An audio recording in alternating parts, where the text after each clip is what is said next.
city of Denver, the state of Colorado, you guys have been fucking amazing for the last 10 years.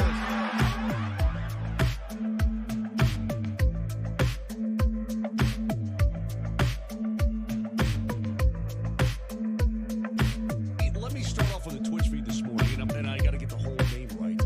Mile High Hockey Lab.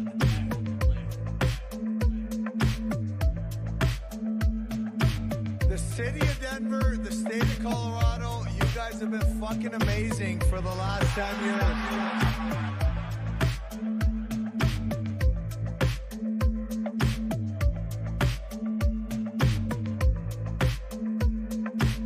Let me start off with a Twitch feed this morning, and I got to get the whole name right. Mile High Hockey Lab.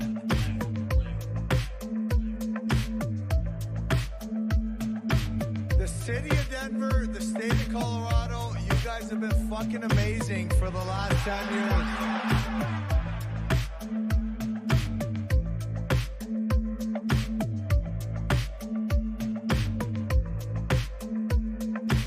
Let me start off with a Twitch feed this morning, and I got to get the whole name right. Mile High Hockey Lab.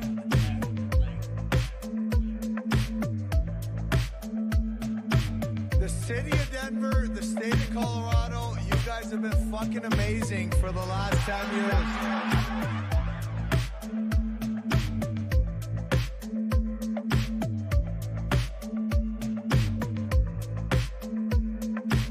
Let me start off with a Twitch feed this morning, and I got to get the whole name right. Mile High Hockey Lab.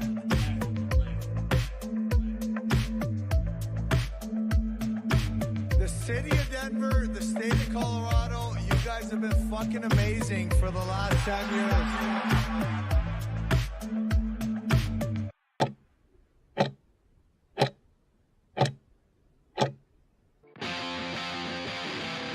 Welcome to the Mile High Hockey Lab.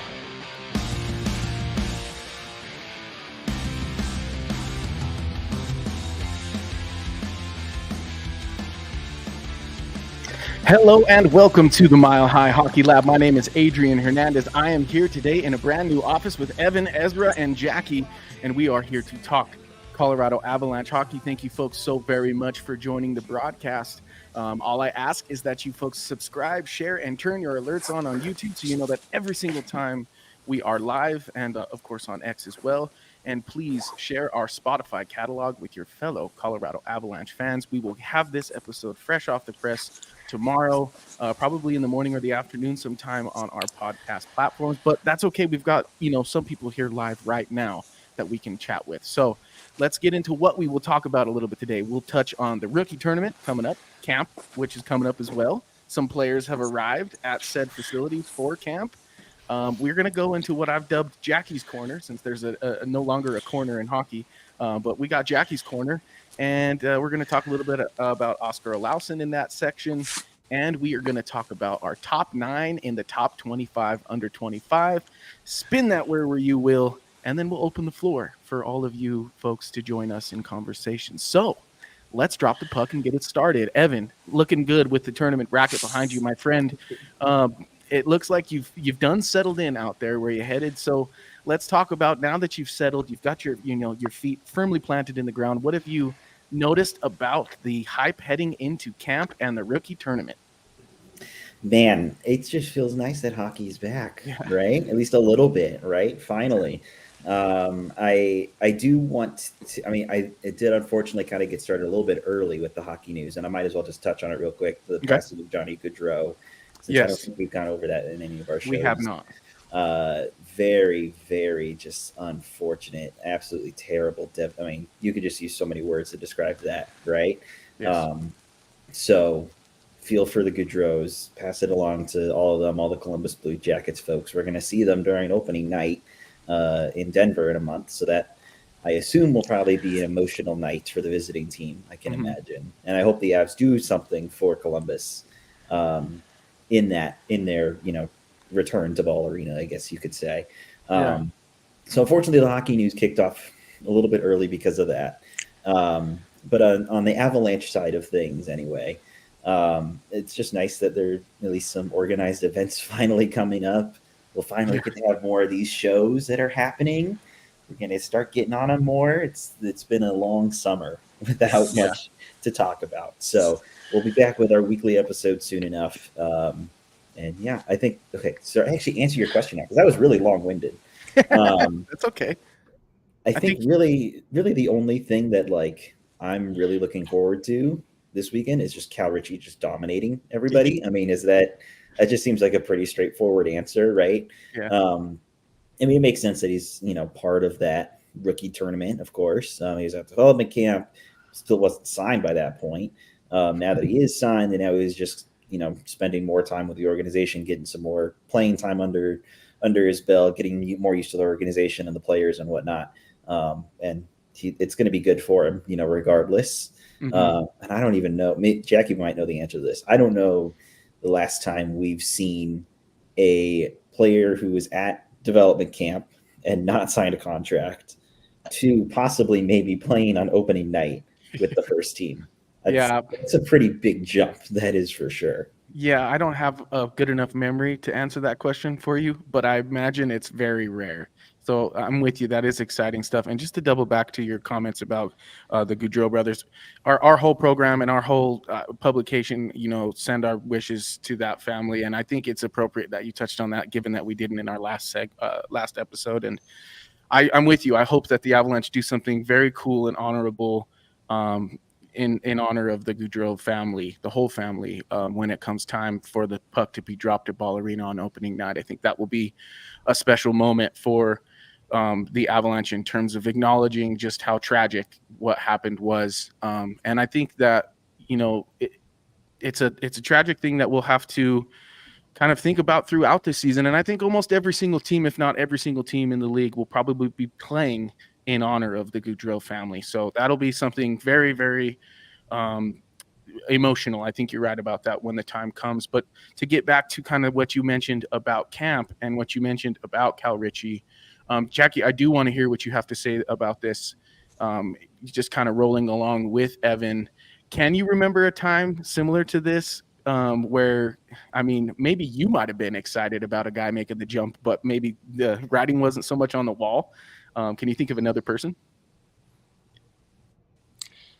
Well, usually a prospect is either in like their urgency tier or their non-urgency tier. So if you're kind of asking, like, has anybody ever gone from like non-urgency to urgency? I'd say no, which is kind of why I was getting concerned a lot because so we'll see how this plays out because, like you said, it's unusual. They usually have their high picks. They sign them right away. Or they have urgency in signing guys out of college. And then there's the guys they don't. So, I don't know. We'll see. I'm still waiting to see how much of a real shot she has. I do want to caution, we're all excited to watch him play in the rookie tournament. I wouldn't say domination is the, expectation. That's such a high bar and it has a lot to do with who you're playing with. I don't know. I don't think we ever had anybody like dominate the rookie tournament. Usually it's like the random old AHL guys that score or like an invite and then you're like, cool. So I don't know. I'm saying I hope he has a good showing. I'm excited to watch him, but like we've had good players in these. Like we had Mikko, I think Byron played in the rookie tournament. We've had really high-end guys do it before, but I don't even think they dominated either. So I think we can have high hopes, but well, let it begin, Jackie. That's what I was just about to tell you. Let the expectation begin. But hey, I hope so. I hope he has like a quad trick and the organization is like, oh my God, we need this guy in the lineup. I would love that. But we call that one the rich trick, maybe? That would be fantastic. Yeah. Start a new precedent. But Ezra, first, I want you to touch on kind of the Cal Ritchie talk that we've had so far, but also, and then I'm going to bring this one back to you, Evan and Jackie, when Ezra's done with it. But what sort of adjustments would you like to see the Avalanche make this coming season, whether it be philosophical or strategic? Like, what are you really looking for from the Avalanche? Yeah, I mean, it really is. The answer to both those questions is around Cal Ritchie in a way, because, I am obviously excited to see Cal Ritchie at rookie camp, not Cal Rookie. That's a different guy. Cal Rookie Jr. played baseball for years. Yes, he did. But, terrible joke. But yeah, I mean, I think the philosophical change to the Avalanche that I'd like to see is just putting more trust in a younger player, giving him a real opportunity. I'd love to see Cal Ritchie in the lineup for some stretch of games this year where he gets meaningful minutes and isn't just being used as a fourth liner. I wouldn't say my hopes are high. I don't want to get too far ahead of myself and say that that's going to happen or anything like that. But I would love to see it. I think it would be a good opportunity for him and for the team to uncover what they really need, which is players on exceptionally cheap deals making contributions at a higher level than what they're getting paid for. We had that with Druin last year, but it's more likely to come from younger players like Cal Ritchie who are on those entry-level deals. So I'd love to see some opportunity for guys like Ritchie and Foodie and down the list, Olausen, which I know we're going to talk about in a bit. Yeah. But and who knows if he's ready. But yeah, that's kind of my big thought is let's give these kids a chance. That makes they sense. Need them. They need financially for the kids to work out. So. Agreed. And going out, like you said, trying to solve the problem otherwise is just going to be too expensive in a cap crunch time for the Avalanche. So I'm with you there. Brennan, our buddy Brennan Vogt, Mikko either broke or sprained his ankle at the rookie faceoff. So with that information, Evan, I will send this question back to you. What sort of adjustments do you want the Avalanche to make? Are you with Ezra and kind of wanting to see a philosophical adjustment, or are you more leaning towards the strategic side of things? I guess Ezra's kind of leans into both. I think first off, we'll say let's hope that Cal Ritchie doesn't sprain or break his ankle at rookie camp. That would be Brennan throwing out the biggest piece possible right now. That would be absolutely terrible, and that would not be fun for anybody.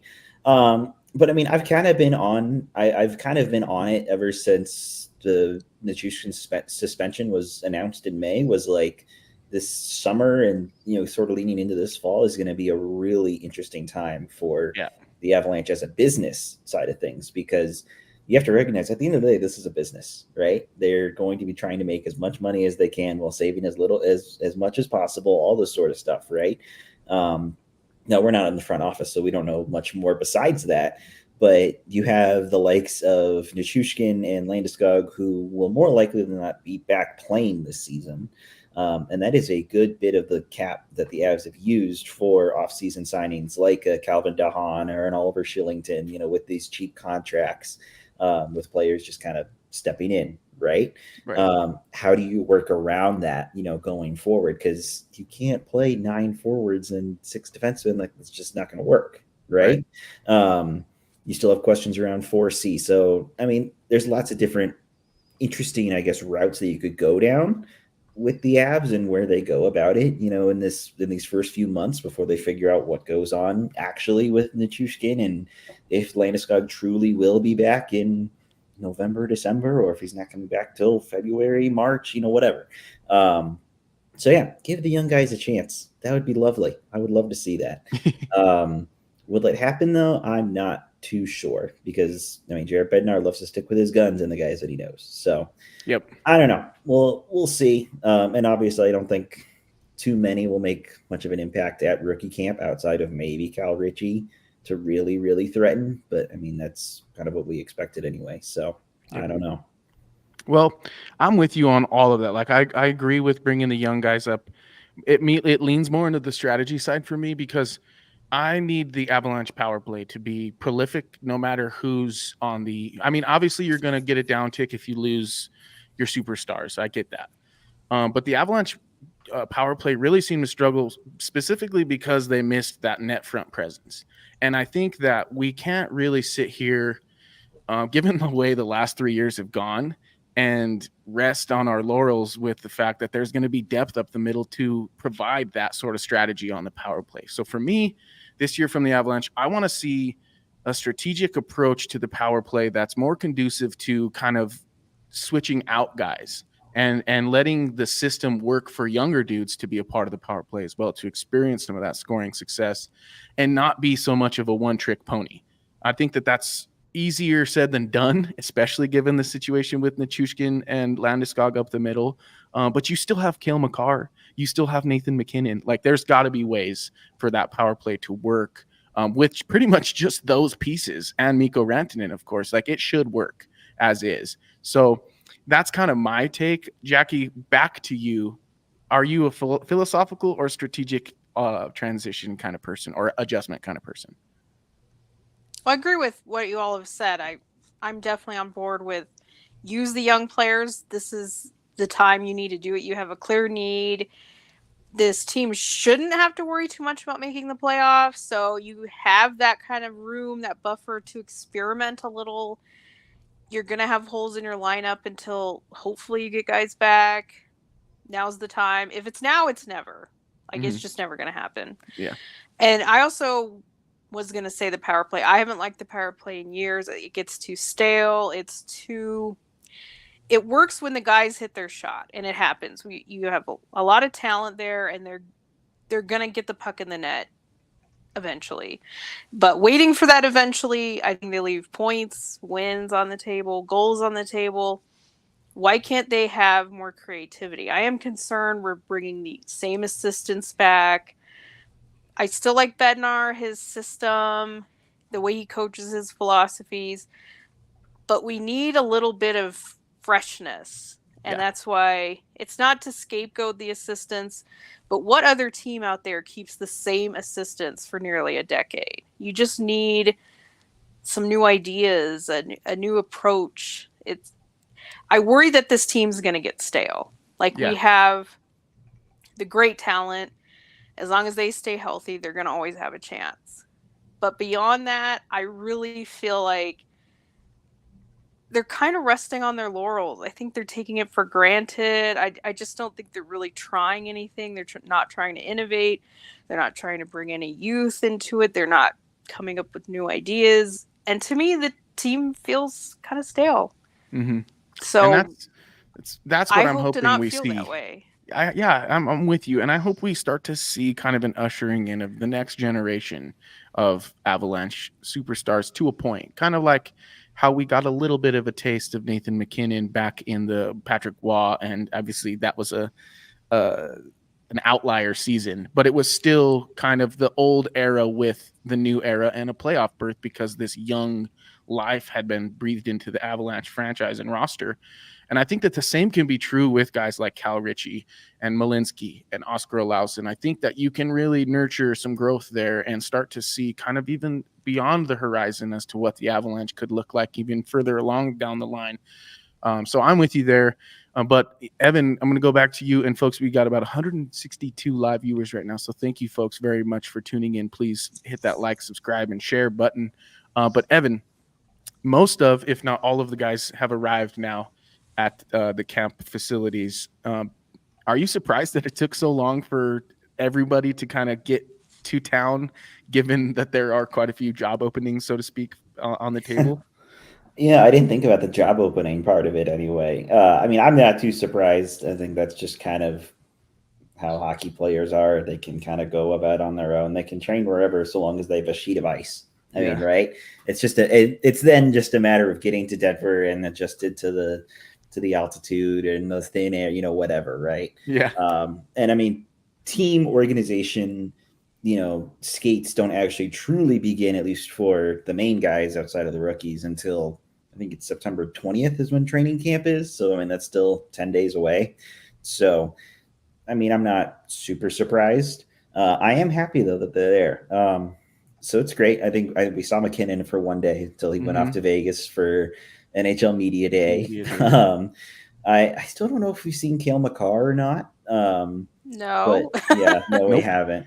I'm not too surprised about that yet. Josh Manson showed up, so lucky for you, Jackie. He's alive. Well, and then I'm healthy. concerned that we haven't seen Makar. Yeah. I mean, I have the opposite answer to this. I am surprised. Yeah. And like you said, especially for the guys that are in the mix for a job. Like, I'm not surprised Mikko hasn't been there yet. Not concerned whatsoever. And I agree. Like, these guys are not just somewhere sitting on a couch. Like, they've been skating. Like, I get that.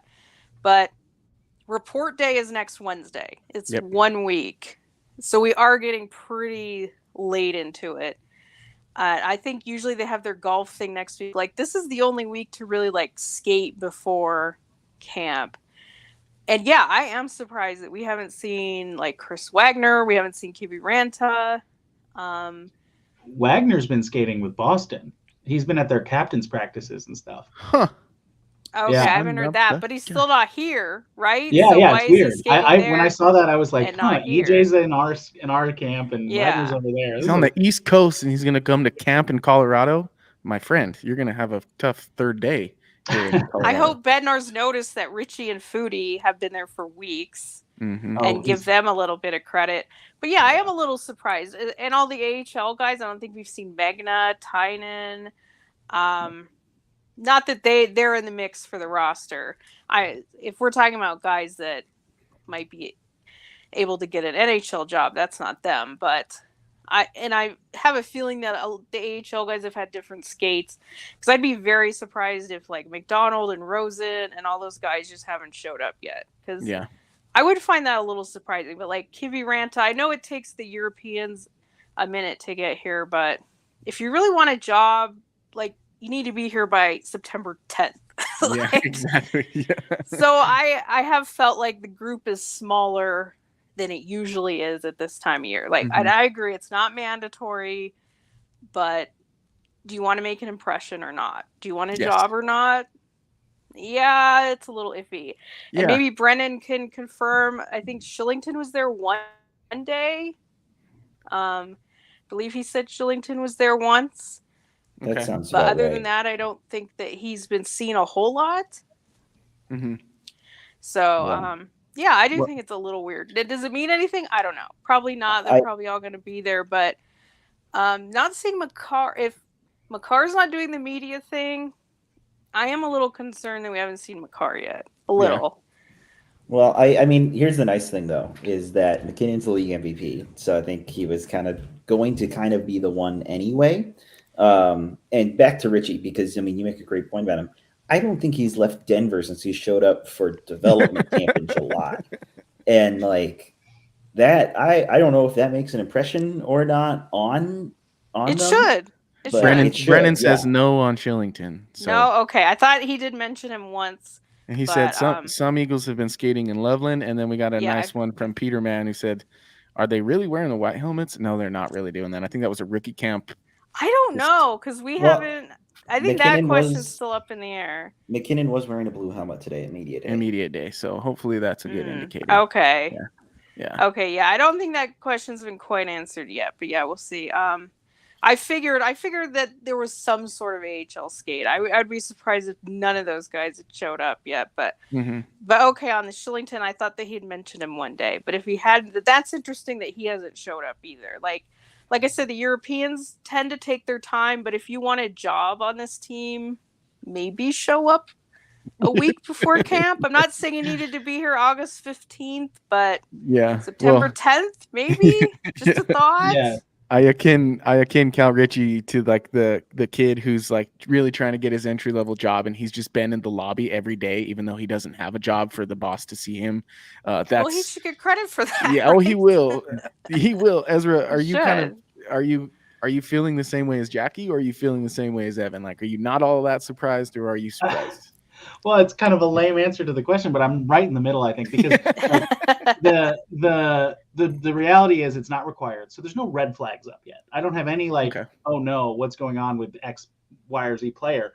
But certainly it's yellow flags for everyone who's not there yet, because you have the opportunity to come, get ready for the season with your teammates. That feels like the kind of thing that elite teams and elite players do. So but again, no red flags. I'm not worried about anybody specifically. It just, you take these opportunities when you get them. And maybe that is just the reality of becoming a more veteran team. We're used to a slightly younger team to an extent. So we're used to guys who are really trying to prove themselves, and this team doesn't have as many, but I'd love to see them there. I agree. Yeah, it just doesn't make sense. I mean, I don't know. I'm not a hockey player, never been even close to being good enough at anything to be considered a professional at that level. But even at that level, I would think that you would do anything at all possible to put yourself in position to get a job and a role that could elevate your career. And I think showing up early and on time is probably the first step in doing so. I mean, look what you've already heard from Logan O'Connor about Cal Ritchie in terms of his professionalism and his buy-in at his age being kind of above that of the normal person and player his age. And that comes from him buying in the summer this summer and basically forcing the Avalanche hand in the meantime and saying, you're going to sign me and you're going to play me because otherwise you're going to waste my talent. So I think at least for a year. Right. But I think it makes sense to me to be kind of like concerned about maybe not red flags, like you said. But, you know, we certainly don't have any green flags about that 4C. And look at us, Evan. We're over here talking about red, yellow, green flags. It's like your time. We haven't talked about any checkered flags. I almost said that Ezra, because the trend is like beige flag. Ezra should have said beige flag. Beige flag. Oh, I don't know. Gotcha. Well, Evan, I want to ask you, what is our camp coverage going to look like this season? And then I'm going to introduce kind of a new segment that we won't really get into, but I just want to let people know that it's coming their way. So tell us what camp coverage looks like. A little teaser. Yeah, exactly. So I'm flying back. I'm moving back to Denver. No, I'm just kidding. Unfortunately, I will not be at camp, but we'll have a couple people go. I know Jackie will be there. Sweet. I know one of our other writers, his name's Ryan, will be there as well. So we'll have at least a couple people on the ground there, from time to time. And we'll just see what there is to offer. If there's any interesting storylines that are coming up, I think more important, I guess maybe the most important story that we're looking for with training camp is will Landeskog be with the main group? And so far, I think I'm personally leaning no. I mean, Same. He hasn't even been skating with the informal groups. You know, I'd put money on no. So unfortunately, I would not be surprised by that. But there'll be plenty of other storylines too to talk about, like how Ritchie's doing. Will Lawson make a step up and maybe contend, you know, for a roster spot? On Luke Foodie as well. You know, Chris Wagner, I guess, how does he adjust to altitude after being in Boston, I guess, for the last little while skating? So there'll be plenty of storylines to be watching regardless, whether we're there at Family Sports Arena or if we are, you know, just watching from our phones. Yep, because we'll get to do that this year, which is cool. So if you didn't know that, now you do. But yeah, I'm excited for our camp coverage this year. I know we'll have Jackie and Ryan out there. And then a part of that is I want to get kind of a ticker, so to speak, kind of like stocks going for some of these younger guys. And I want to do a segment kind of like a stock up, stock down all the way throughout camp so that we can kind of have a barometer when camp comes to a finish and say, hey, looking back at our stock up, stock down stuff, you can see that this guy has really risen and yada, yada. So be on the lookout for that. I think we'll probably even add some writing publications to be kind of like the back end of that as well. So head on over to milehighhockey.com and make sure you catch all of that as well. So that'll be cool. That way you guys can all know our interpretation of how things are going at camp and who we see making a step towards the right direction in terms of making the big team. So that'll be absolutely wonderful and fun for us to do. In the meantime, folks, please head on over to X and give us a follow at Mile High Hockey. And of course, the podcast at all caps MHH_lab. We're also on YouTube and we are on Twitch. So if those are your preferred, I guess, publishing platforms, head on over there. We're there as well. So Jackie, let's move on to your segment, and we're calling it Jackie's Corner because sometimes things just hit the wire and Jackie comes to the chat and she says, hey, we got to talk about this. So Jackie, your corner, your time. What are we talking? All right. So I think we should talk a little bit about Lawson. We've talked a ton about Ritchie and for good reason, but it just kind of strikes me that he's 21 years old. He's got 2 years left on his ZLC. Like, this is the prime time for a player like him, right? Mm-hmm. And there just seems to already be so many narratives building about him out there. I hear a lot. He was a bad pick. Can you really call a 21-year-old a bad pick, per se? I just, I think we're a little premature in that. And my personal feeling is that if the talent evaluation was right, it's not a bad pick. Now, he might not work out, but I don't think it was because it was a bad pick. I think Mm-hmm. the talent that they brought into the organization with the pick they had, I'm comfortable with it. I'm still comfortable with it. So I just think people just get so disappointed that it doesn't work out right away and it's a bad pick, you know. And then hearing about his year last year, how it was like a disaster because he got hurt, like he lost a year of development. He played till February. Like Mm-hmm. that's not a lost year. Like, yes, it's unfortunate that he wasn't able to finish and he was starting to heat up and he missed the spring, but he played 40 games. Yeah. And the AHL season's shorter. It's a 72 game season. A lot of players play around 50-ish, 50 games because in the AHL, I don't know if people realize, a lot of players get injured every year. Annunen had a 5-week injury. I don't know if people really realize that. Poland had a 6-week injury and a 3-game suspension. He was called up one day after he came back from that suspension. Yeah. So, like, there's players missing time all the time. Right. I think only Ivan was the lucky one that didn't get an injury last year. So, knock on wood for him this year. But if a guy has like 100 games in the AHL, he's probably had like a 6 to 8 week injury.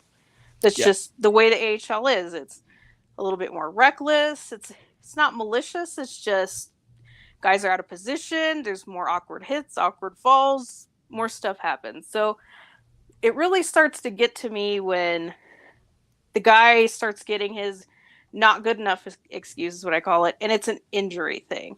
Yeah. Well, yeah, injuries suck, like I said, but a guy has one injury and it's not a reason to say, oh, well, he didn't work out because of that. Well, you left him in the AHL to get the injury. So, well, and go ahead. I'm sorry. And he did well last year. Like, he increased his points per game from like it's double. It's basically double. Exactly. Yeah. So he's on the right track. And so I just wonder why it is kind of funny to sort of, I wouldn't say he's completely written off, but he's definitely on like the back burner. Well, and this should be his time. This should be his camp that he really gets a chance because he's of age. He has the experience. He has NHL size, et cetera, et cetera. So why are we writing him off? But then I know you look at the way the organization operates. If you've been around for longer than 2 years, you've probably missed your window. So I'm not saying that it's a completely crazy viewpoint, but I'm just saying, why are we perceiving Allows in this way? And do you all agree or not? Well, I was gonna say I could answer that question immediately of why it's being perceived this way, like the 2-year window, like all this sort of stuff, and people look at last year as like as a not missed opportunity, for lack of a better term, because of his injury. I still think he played at least one game last year with the Avs, right? He did. So Exactly one. And I think he has 2 in like 2 years. Correct. So not a lot, NHL wise, at least on that front. And Jared Bednar, as I said earlier, he likes to stick with his guns.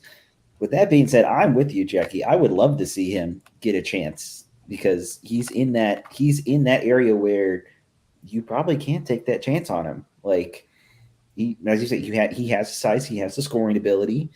I think I guess the problem is that there's guys that are ahead of him in the pecking order. You have Chris Wagner, who kind of showed up out of nowhere with the signing last year and ended up being kind of that 13th forward. You have Jason Poland, who's kind of showed up too. Don't get me started on Mr. 10 points there. But I was going to say, though, but I agree, like Jason Poland, like I don't think he's deserved to be in front of Olausen. And now you have Chase Bradley, but I also don't think that he should be in front of Olausen either. But Chase Bradley was oddly signed. Like, I don't know. And like, who else is there? Parker Kelly. There's one other odd random signing that I'm forgetting from this offseason. Well, Matt Phillips. Matt Phillips. So, yeah, I wonder how serious they're going to take him. We'll see. But my thing with these young guys is I like to look, especially when we start talking about was it a bad pick. I like to take things back to the time when the pick was made, because it's so much easier to sit here today and say like, oh, it was a bad pick because he was hurt last year.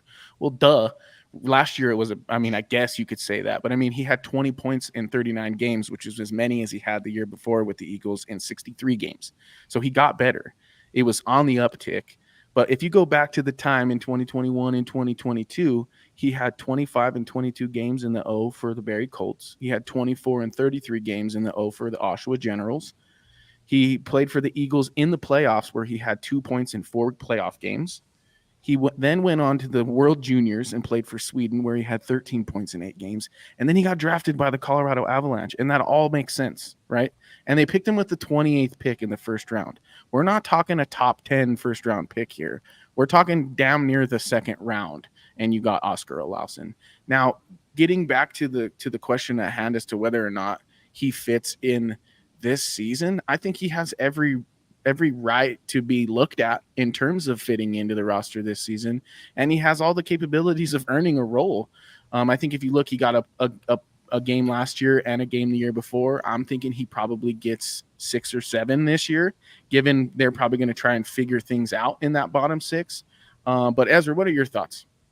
Yeah, I mean, I mostly agree with you. I think his big problem with opportunity is just that the guys that we talked about who are ahead of him in the pecking order are guys who are more traditional bottom 6 players, and he really isn't. I mean, his skill set doesn't fit what Bednar is looking to do with his fourth line by any measure, and it doesn't really fit his third line look either.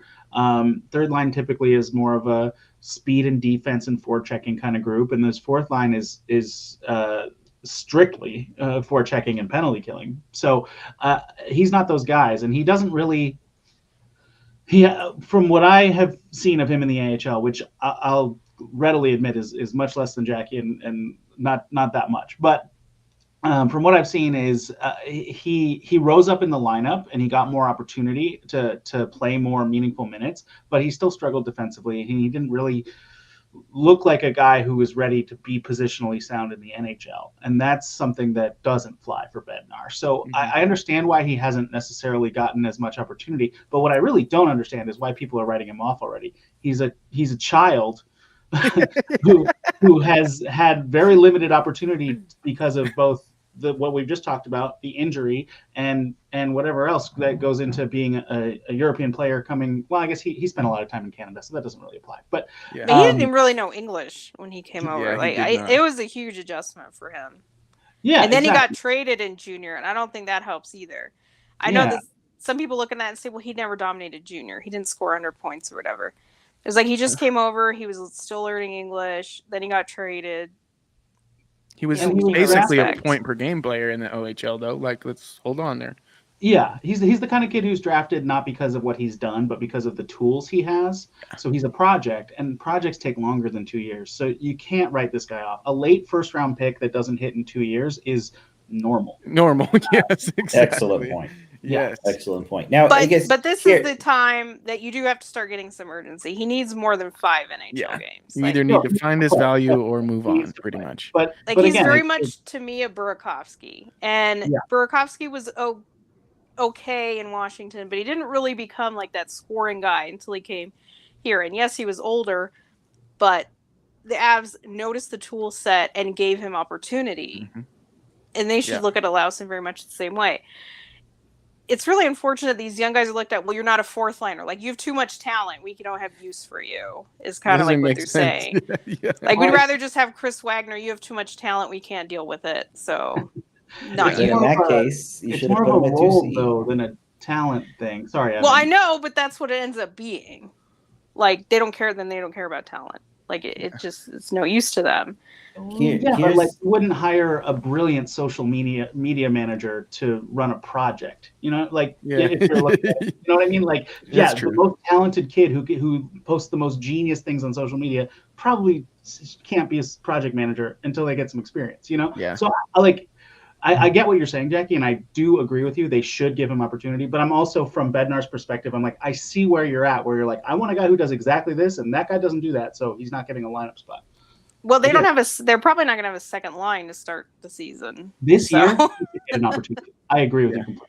Yeah. So, this is the perfect time to say somebody with talent should play up there until we get one of Nichushkin or Landeskog back.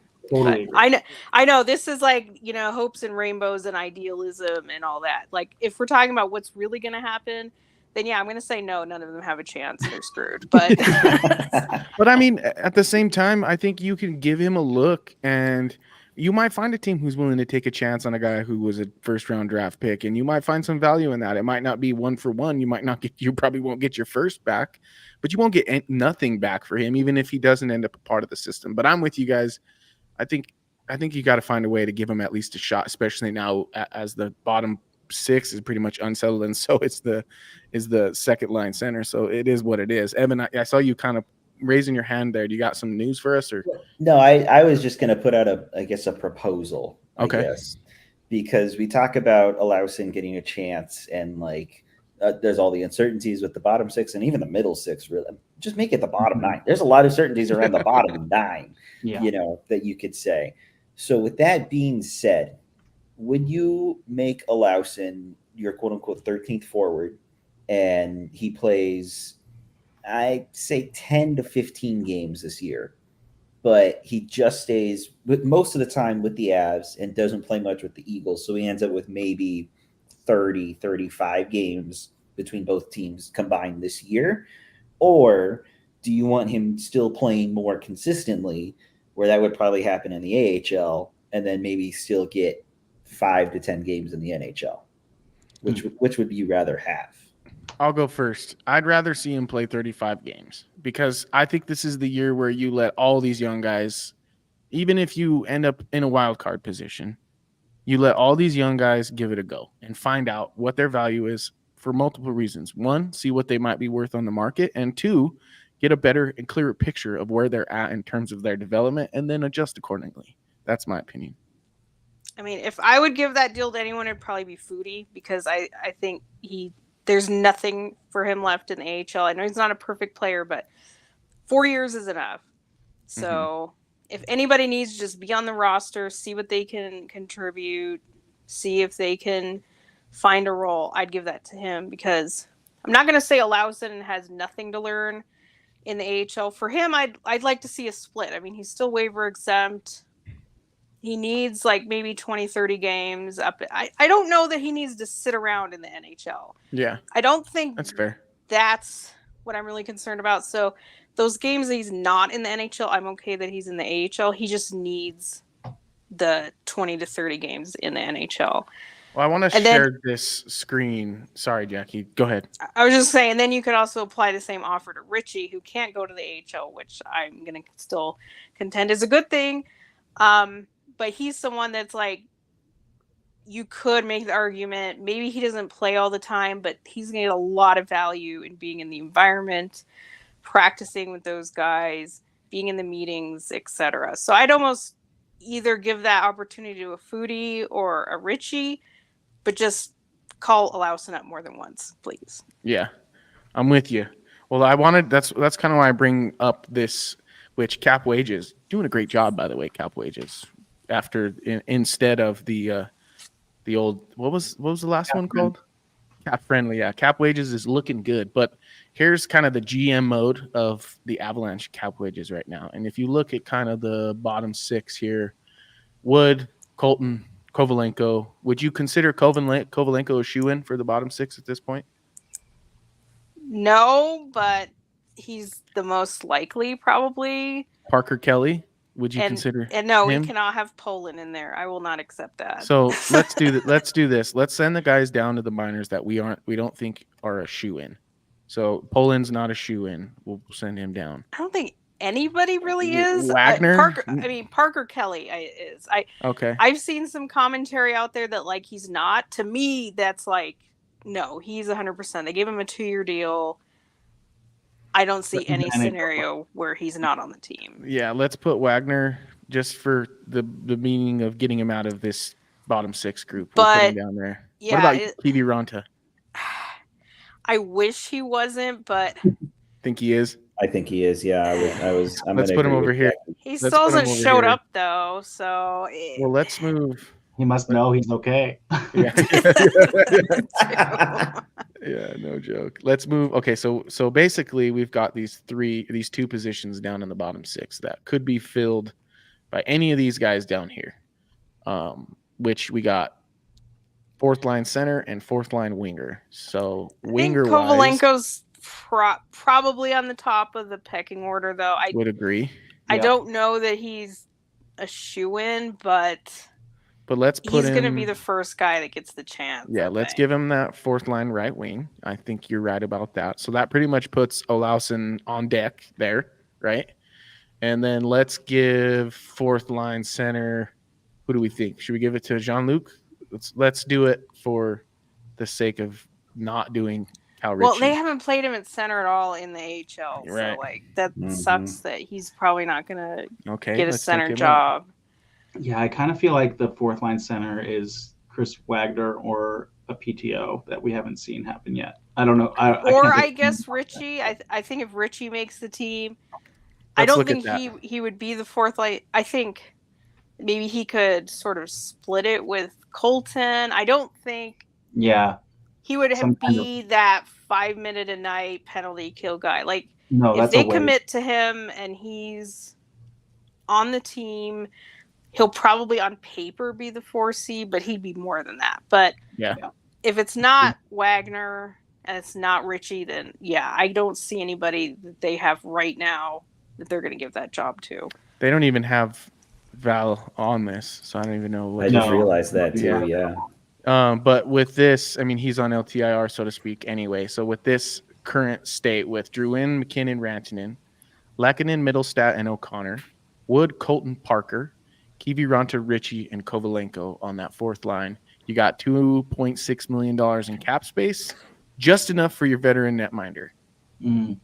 Well, oh jeez. If there's enough netminder, I really do believe that that's an AHL player. But to answer Evan's question from earlier, I feel like for me, I'm like, get Olausson as many games as possible.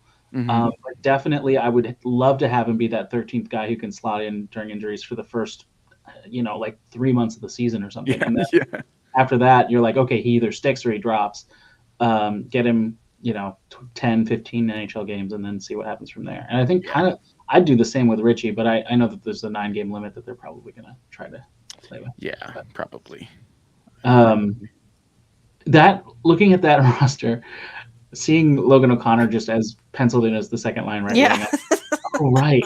I forget how much of it, like, on the one hand, I forget how much of a problem the second line could be, but also I forget how much of an opportunity there is for a guy like Olausson to like actually earn a job out of camp in the top 6 or in the top, I guess, middle 6, which that's kind of exciting. I don't think Bednar will go that way, but it is kind of exciting. If there are 2 young guys that make the roster, and I know that sometimes they set the opening night roster and then they change it like 2 days later. I don't mean that. I mean like actually for the first several weeks.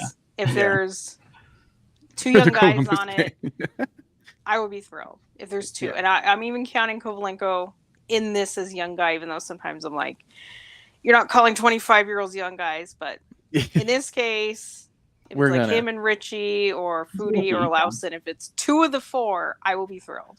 He's young compared to me. I'll tell you that much. So. All right. Well, Jackie, thank you so much for bringing Mr. Oscar Olausson to the table for us to discuss, because I think you're right. I think it's, especially with the Cal Ritchie hoopla coming up, it's like, wait, what about Oscar? It's kind of his time to find out. So I'm with you there. Folks, let us know what you think about the Oscar Olausson topic and kind of where you see his development landing. But let's move on to our final segment, which it's kind of wild right now. We've done so many bold predictions that I'm cutting you all off on bold predictions. We need something to happen. I'm surprised it's still so quiet. Yeah. Like so we are 2 days from rookie camp, which to me, that's kind of like the official opening of hockey. It's still so quiet and nothing has happened. Well, Rudo said the Owls wouldn't do anything for the rest of August. So let's give Rudo his ding. We'll make sure we send him this clip. But let's spin this Where Were You, Will, and see if any of us were more than 5 years old when this memory happened. If none of us were, we just have to respin it again. I probably will have been alive, but will I have been watching? That's the other question. Oh, I was just born. Andre Burakovsky's 2022 Stanley Cup overtime winner. Evan, where were you? I was still up at school at Colorado State. I was working a summer job up there. And I remember watching we had like a little lounge area in the dorm that I was spending the summer in, and had a couple people watching along with it and losing our minds when that went in. Oh, that was a good one. That was a good one. And I was actually alive for it. So there you go. Well, I was alive and I remembered what happened. Unlike the last one where I was like 5 months old and of course don't remember anything. So yeah, exactly. That was a good one. Well, if you weren't alive and you were sitting on that couch watching with other people, you might want to get new friends, because I'm glad that they at least didn't notice that you were, I guess, not alive. Maybe, I'm glad you're alive for that moment as well. Ezra, where were you when Burakovsky scored his famed overtime winner? Well, like I do with a lot of Avalanche games, I was right directly through this wall, sitting on my couch. My girlfriend was probably here, but not paying attention. And I watch a lot of games alone because I watch them at home, and there's not a lot of. I've met one other Avs fan in the LA comedy community, and he's never in town, so we never watch games together. But I like it. I like sitting on my comfy couch, yelling at my wall alone, because I have a projector, so it's not a TV I'm yelling at. It's literally the wall. Now we're talking. But that's like film room stuff. Ezra's like, he's not watching the game; he's doing film work. That's what Ezra's doing with that projector. I'm taking detailed notes. I'm writing on the wall like it's a whiteboard, and then I have to clean it off the next day. That's him trying to change the philosophical approach to the Avalanche. There you go. If also, we could only show Bednar Ezra's walls, he'd have all the answers. It has 7 years of game breakdowns on it. You don't know what line is from when, but it's all there.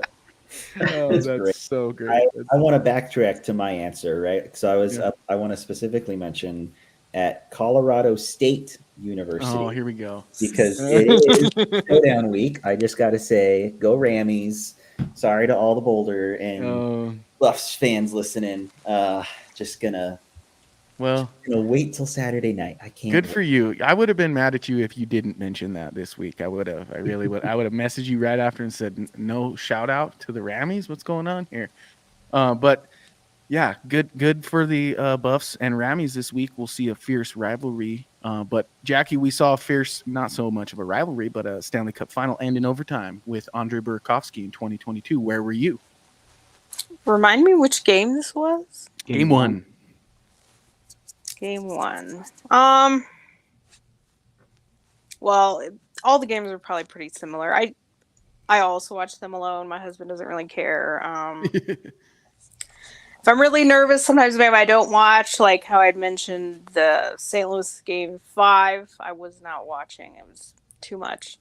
Mm-hmm. But no, game one, I think I watched it because it's game one, right? You're not losing the cup in game one. So probably just on my couch in the living room, thrilled that I can use my actual television to watch games. That's usually like a plus, thumbs up.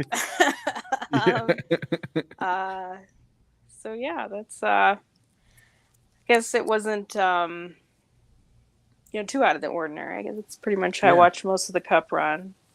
Well, I have a great answer because I was at the arena. Section 142. Well, there you go. Yeah. Watching from the opposite corner. Answer. Yeah. And I tell you what, that game just had a feeling to it where it was 3-3. The Avs had it was the ebbs and flows of a classic Avalanche playoff game. And in my heart of hearts, I wanted it to go their way. But in my, I guess, experience with being very big fan of a team, I was prepared for the worst. And so to see Comfer break in with Nichushkin on his side and Burakovsky kind of wrap around, rebound from a Comfer shot goes straight back to Nuke. And as soon as Nuke got the puck, you could see Berkey kind of sitting there waiting. And the question in real time was, is Nichushkin going to see him? And the pace of the pass left no doubt. In fact, he kind of like held and pulled Palat in a little bit, just a smidge more, just to clear that shooting lane. And of all people, Vasilevsky has no idea that this puck is coming from Berkey on the opposite side, and the net is wide open, and the crowd. That's probably the loudest I've heard the crowd in my experience at a game. I think the crowd was as loud in kind of the subdued and pregame moments of Game 5 with the cup in the building and like all of that on the horizon. But I think just like the moment of winning a game in overtime in the Stanley Cup final, that made for the loudest moment, I think, for the Avalanche in their playoff run. So I was in the building, and I love having that answer. I'll be in the building again this year, baby, if we go that far. So I was going to say, are you more nervous in person or like at home? I'm way more nervous at home because I think in person there's like distractions. Like everybody's in it together. Like yeah. You just kind of feel like everybody's. And it's not so much like honestly, the commercial breaks kill me when I watch on TV in terms of anticipation, because it's like, oh God, now I got to sit here and just stew and wait for it to come back. And then I got to listen to Eddie Olczyk say something. And then I got to pretend like it matters. And I got to, cope as best I can. And my wife's usually sitting next to me, and I'm behaving in a way that's no way appropriate for it just being a sporting event. But there I am. So the answer is definitely I find myself, the volume keeps going lower and lower. Yeah, exactly. Like I just want to hear it less and less. Yeah, like I just see what happens. I don't want to hear it.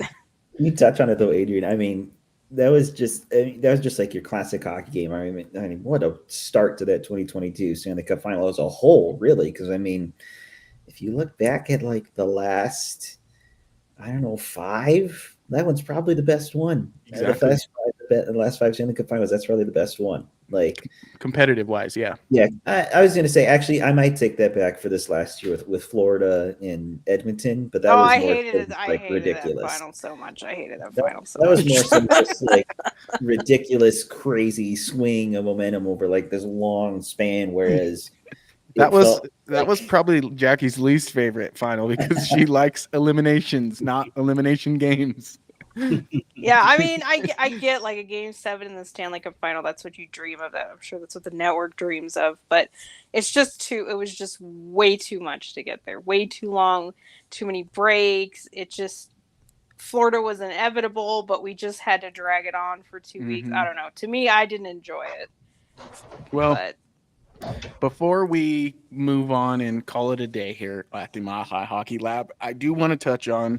We found resolution in our top 25 under 25 rankings, which if you didn't know, I'm going to read the first paragraph of every top 25 under 25 so you understand what it is.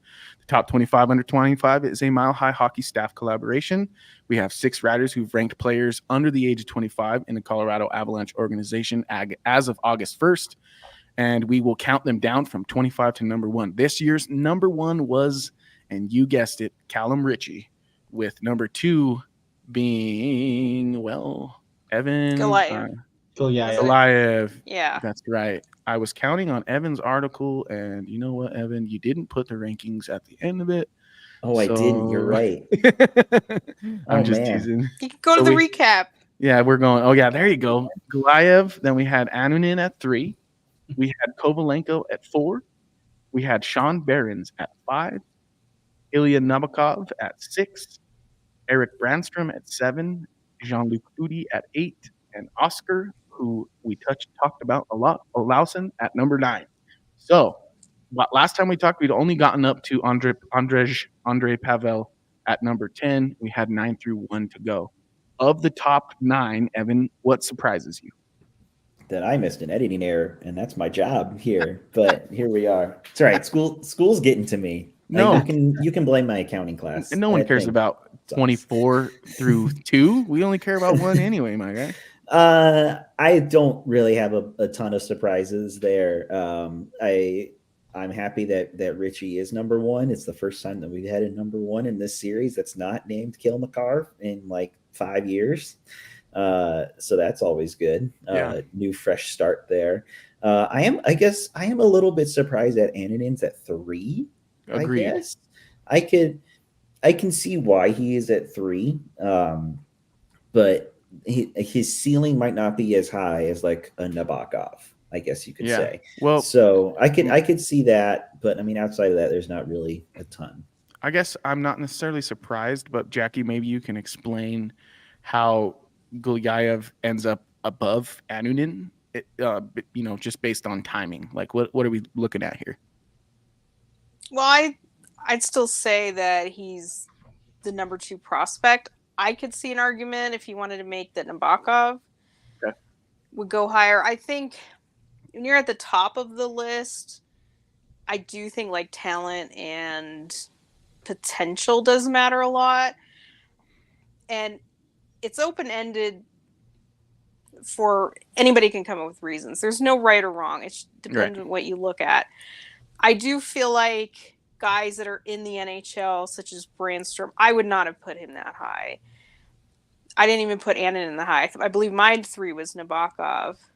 I don't necessarily, I mean, those are the things you want. You want them on contract is 1. 2, actually in the NHL. That's great. But how long is it going to last? So what that Brandstrom has this NHL experience, he has a big mountain to climb to even be on this team a year from now. He might, but he has a lot to prove. Mm-hmm. Annunen, I've said it for months. I'm not convinced he's even the 100% lockdown backup this year. And that doesn't, and even going forward, like even if he is this year, is he in the future? I don't really necessarily believe that. So to me, we're not looking at guys that are entrenched in the NHL. We're looking at guys that could even be in the AHL a year from now. Mm-hmm. So to me, I'm not putting them at 3 and 4 for that now. Obviously, Nabokov needs to get signed. He needs to get over here. He needs to prove that he's an NHL player. If he makes it, he's your starter. But like I said, it's not so much that I don't value backup. If I felt like Annunen is a 4, 5, 6 year backup on this team, I value that. Okay. But I don't think he is. So that kind of explains. It's about longevity too. It's not like, cool, you might be in the NHL night 1 against Columbus, but are you going to be in the NHL night 1 next year? If I'm not sure about that, I don't value that a whole lot. Well, a lot of it too is also, at least on the fan side of things anyway, is like namesake, because people might not, I mean, just being honest, people might not know Cal Ritchie and think that he's number 1, but they might have heard about Eric Brandstrom or Justus Annunen, and they may put him at number 1 instead. That's also just kind of how it is. There's a lot of that in the fan rankings. That's why I was still surprised that there was no unanimous number 1 between our, I think, 75 fan votes. So thanks for doing that, by the way, in our top 25 under 25. This is our first, fans. But it's true. First edition. But I mean, it's just how it is. Probably tough to expect everyone to know all the names, because I know that once we started getting past, the top 10, those names definitely aren't familiar. I would expect a lot of our readers to know Cal Ritchie, but when we're getting into Chase Bradley, might be a little who is this guy? That I think that's fair. Maybe instead of like a rank,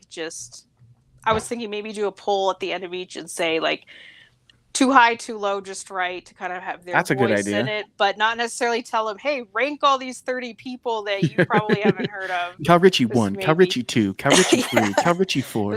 We had someone do that for Sample Ranta.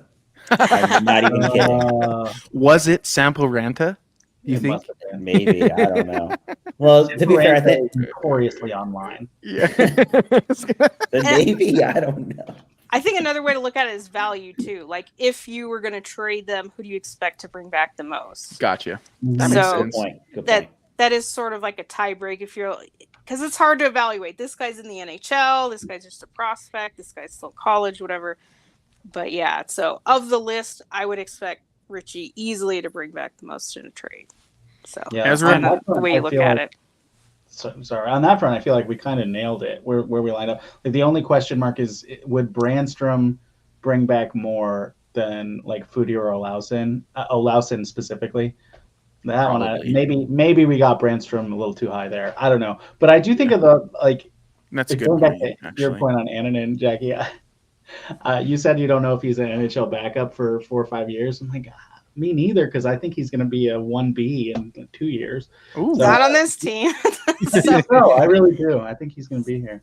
Well, there you go. Well, now we have the topic to start our next episode, which is Ezra and Jackie going toe to toe about whether or not Annunen is a goalie for the Colorado Avalanche in 5 years. I'm just kidding. I think we I probably take the talked position about that that. Justus Annunen is a forward. Hey, that Hey, I mean, we'll see if they set their opening night when they have cap compliant day, and they don't have another goalie, then What else are they then rolling he's with? got the job. It's Yeah. gonna I happen. mean, him, let's be but- real. That actually might be a good conversation starter because I mean, training camp will be starting next week. We'll know who's on a PTO by that point, or if the Avs have made a move for a third goaltender. We haven't heard any because there's been a few PTOs around the league, but nothing for the Avs, right? Nothing for the Avs. No.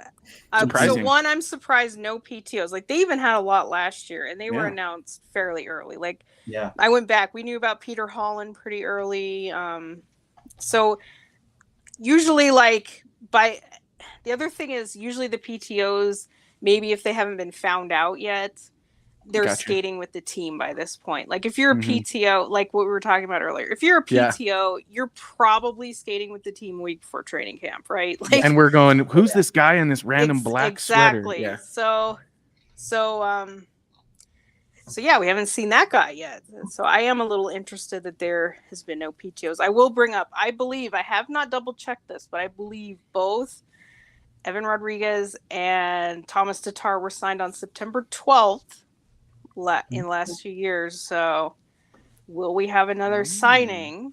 September 12th is coming. Well, I tried doing that with according Gabe and it didn't work, but sorry, Ezra, go ahead. No, you're good. According to the Hockey News, the top available players still for like PTO or a signing would be Mike Hoffman. Don't want him. Blake Wheeler. Probably maybe. don't want him. Kyler Yamamoto. Interesting. Probably don't want him. That would, yeah. And Interesting. that's the three on their list. So Yeah. I think I good. believe the way the calendar falls is like the 12th was like this day in the past. So Mhm. the 12th is getting a little closer to actual camp, the way that this calendar falls. So, but I think that's the day.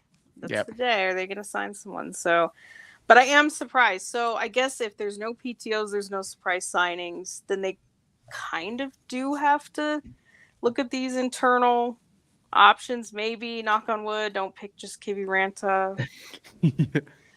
But maybe it's true if they're keeping the veterans away, then like somebody's gonna have to play on that second line. So it's either time, baby. It's got to be somebody. Yep. So well, maybe that's the truth. We've got 707 live, 708. Wow, that's a lot for us. That's a lot for us. Not on.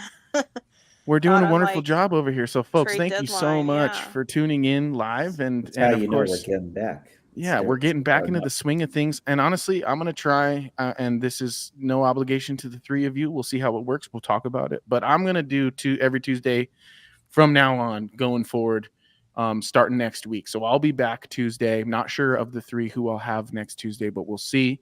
But I just want to, I want to get this ball rolling. We got rookie tournament coming up this weekend. True, there's interest. There's interest in hearing us talk about the rookies. That's very exciting. Plus, I got my uptick and downtick segment that I got to acknowledge and make sure that basically every week we got something to talk about. So we know that we got good information at the end of camp with that segment. So, folks, thank you so much. We're up to 715 now. So all 716 of you are wonderful people, and we love you. We hope you share this broadcast with your fellow Avalanche fans, fellow hockey fans, period, because we touch on it all. And please head on over to milehighhockey.com, where you will see all of our publications, written publications, and we'll do a follow-up on this broadcast. You will see our top 25, under 25, 1 through 25 as we've ranked it. And please give us a follow on X at Mile High Hockey and at all caps MHH_lab. I don't have anything else. What about the three of you? You all ready to go? Yeah. Awesome. Ready to get camp started and have some real news and observations to talk about. So we're excited. Well, Hockey News did leave off some guys who could be interesting, like a Kevin LeBanc or a Matt Martin. I don't hate Kevin LeBanc. Let's not talk about that. Yeah. Well, maybe that's another thing we talk about next week. Possible PTOs. If they haven't signed any PTOs yet, we can talk about it. Possible PTOs, and really, are we talking Annunen as the backup netminder? That's what you'll get next week and probably more. So please come visit us again at 3:00 next Tuesday. We will have you covered. On behalf of Jackie, Evan, and Ezra, my name is Adrian Hernandez, and this has been the Mile High Hockey Lab. Go Colorado Avalanche.